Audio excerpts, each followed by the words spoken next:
Jagalah hati, jangan kau kotori. Jagalah hati, lentera hidup ini. Semoga kita bisa menjaga hati kita, tidak mengotori hati kita dengan dosa dan dosa, bahkan dosa yang sama, sehingga kita punya hati yang suci untuk bisa melihat kehadiran Allah, dan kita bisa menuju kekudusan seperti harapan Matius bab 5 ayat 48. Hendaklah kamu sempurna seperti Bapamu sempurna adanya. Hari ini harus lebih baik dari hari kemarin, dan hari esok harus lebih baik hari ini. Berarti setiap hari kita berusaha untuk menjadi lebih baik. Itulah yang menyenangkan Tuhan. Itulah yang menyenangkan sesama. Akhirnya berbahagia tuan dan nyonya, kompak bernyanyi tiada lelah. Berbahagia yang suci hatinya, mereka akan melihat Allah. Pujilah Dia yang gagah perkasa, sorakan haleluya. Direlakannya jiwa raganya demi imannya yang kudus. Percayalah ini engkau dalam surga, sorakan haleluya. Mendapatkan jalan mahkota abadi, sorakan haleluya. Mohonkan kami ramah ilahi, setia pada Sang Raja.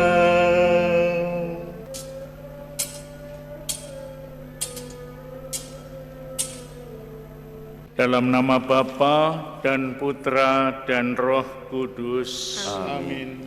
Rahmat Tuhan kita Yesus Kristus, cinta kasih Allah dan persekutuan Roh Kudus bersamamu Dan bersama rohmu. Saudara-saudariku terkasih, selamat malam. Selamat malam, Romo. Hari ini seluruh umat dan seluruh gereja merayakan Hari Semua Orang Kudus, mereka yang telah menikmati kemuliaan surgawi, para santo santa, para martir, dan saudara-saudara kita yang telah dibebaskan dari api penyucian untuk menikmati persekutuan para kudus. Semoga Allah yang Maha Kuasa mengasihani kita, mengampuni dosa-dosa kita, dan mengantar kita ke hidup yang kekal. Amin. Selamat malam saudari-saudara yang terkasih. Selamat malam Romo. Hari ini Gereja Katolik Roma di seluruh dunia merayakan Hari Raya Semua Orang Kudus. Yang menarik di Hari Raya Semua Orang Kudus pada hari ini di Paroki Pulau Gebang dibuka dengan litani orang kudus. Tadi dinyanyikan langsung oleh Romo Gunawan. Mengingatkan kita banyak sekali santo dan santa, orang-orang kudus yang ada di dalam gereja kita sejak gereja perdana sampai abad ini. Tentu dalam nyanyian tadi tidak semua nama-nama itu dinyanyikan, karena yang disebut dengan semua orang kudus ada yang para martir, ada yang orang kudus yang kita pasti kenal, apalagi kalau itu nama dari nama-nama favorit ya. Tapi ada juga orang-orang kudus yang jarang disebut-sebut atau bisa disebutnya hanya di dalam komunitas-komunitas kecil. Tapi yang paling penting, semua hari ini kita rayakan orang kudus itu. Yang menarik kedua adalah di saat hari raya semua orang kudus, bacaan Injil yang digunakan dan kita dengar pada malam hari ini adalah tentang 8 sabda bahagia atau sering juga disebut dengan khotbah di bukit dari Yesus kepada para murid yang mendengarkannya. Dari 8 sabda bahagia itu, saya tertarik secara pribadi dengan salah satunya adalah berbahagialah orang yang suci hatinya, karena mereka akan melihat Allah. Saya membayangkan orang-orang kudus itu adalah orang yang suci hatinya, maka dapat melihat Allah. Maka Allah itu menjadi tujuan hidupnya. Allah itulah yang akan dipuji, yang akan diabdi di dalam kehidupannya. Kalau anak kecil itu sentralnya adalah dirinya sendiri. Ya, bagaimana orang lain itu dapat memperhatikan dia, menolong dia, melayani dia, itu anak kecil, sentralnya dirinya sendiri. Sementara kalau orang dewasa itu sentralnya adalah orang lain atau sesama, ya. Bagaimana aku memperhatikan orang lain, melayani orang lain, menolong orang lain. Dan orang kudus itulah bukan sekedar pengikut Yesus yang dewasa, yang sudah maturity, tapi pengikut Yesus yang baik. Ketika tahap baik disebut beato kalau itu laki-laki, beata kalau itu perempuan. Lalu tahap yang tertinggi lalu menjadi orang kudus, santo kalau laki-laki, santa kalau perempuan. Tetapi santo-santa atau orang kudus ini dulu adalah manusia biasa seperti kita, Anda dan saya, yang tak luput dari kerapuhan manusiawi juga, yang tak luput dari dosa dan kesalahan juga. Tetapi terus-menerus mendekatkan diri kepada Allah, terus-menerus membersihkan hatinya, ya. Karena orang yang suci hatinya akan melihat Allah, sampai akhirnya bisa melihat Allah, dan Allah menjadi tujuan hidupnya yang dia harus puji terus, yang dia harus abdi terus. Dan sampai pada titik kalau orang kudus itu para martir, dia setia dengan imannya kepada Allah yang telah dia lihat karena kesucian hatinya itu. Betapa Allah adalah Allah yang penuh kasih, maka dia pun ingin mengikuti Allah yang penuh kasih itu dengan setia, walaupun harus mengalami yang namanya pertentangan, bahkan bukan hanya pertentangan, tapi pergulatan yang luar biasa. Bukan hanya pergulatan yang luar biasa, tapi harus menderita. Bukan hanya menderita, tapi harus menyerahkan nyawanya. Dimulai dengan martir yang pertama, Santo Stefanus, dan selanjutnya. Tapi ada orang kudus juga yang tidak harus menjadi martir atau mati demi iman, ya. Ada yang dibakar, ada yang dibunuh, ada yang diadu dengan binatang buas, ada yang dipotong lehernya, dan lain-lain. Saya ingat itu kalau waktu saya seminari menengah Mertoyudan, saya baca ensiklopedia orang kudus, ya,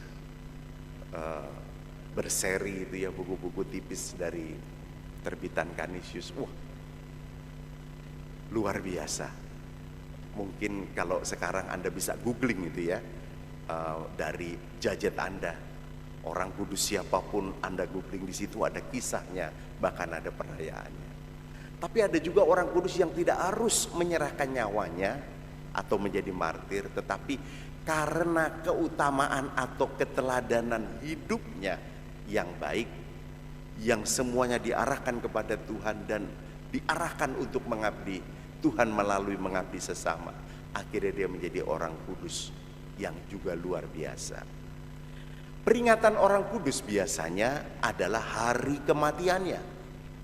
Pertanyaannya, kenapa hari kematiannya? Ada juga yang dirayakan kelahiran dan kematiannya, misalnya Bunda Maria, ya, Santo Yohanes Pembaptis, ya. Tapi sebagian besar adalah hari raya itu dirayakan saat kematiannya. itu artinya bahwa track record hidupnya atau rekam jejak hidupnya sampai dia menghembuskan nafas, entah itu menjadi martir atau tidak, memang dinilai oleh gereja dia adalah orang baik, dia adalah orang kudus, dia orang yang suci hatinya sampai bisa menemukan Allah dan akhirnya menemukan Allah di dalam karya nyata kehidupan penuh cinta kepada sesama. Nah, kita mohon rahmat agar kita pun juga dimampukan untuk kalau nanti membaca ensiklopedia Orang Kudus bisa meneladan orang kudus itu.